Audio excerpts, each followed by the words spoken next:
Kufika, palikuwepo ufalme wa kale usio na mwisho, himaya ya giza, ambapo muda hausogei na maisha hayana maana zaidi ya utumwa na mateso. Hii ndiyo ilikuwa makao ya viumbe wa kale waliotengwa na mwanga, majini, mapepo na roho zilizopotea.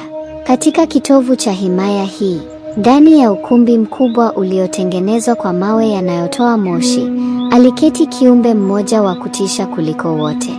Alijulikana kwa majina mengi katika tamaduni mbalimbali, lakini katika ulimwengu wa giza, alifahamika kama Malgort. Malgort hakuwa mfalme tu wa kuzimu, bali alikuwa mlezi wa giza la milele. Alitawanya hofu kwa viumbe wake wote. Alikuwa na ndoto ya kupanua mipaka ya utawala wake hadi ulimwengu wa wanadamu. Dunia ilikuwa ikiteleza kwenye uovu na tamaa. Watu walikuwa wakizidi kuwa dhaifu kiroho.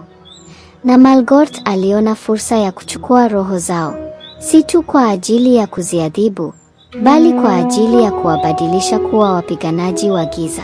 Lakini hakuweza kufanya hivyo moja kwa moja. Alihitaji jini, mmoja wa watoto wake, ambaye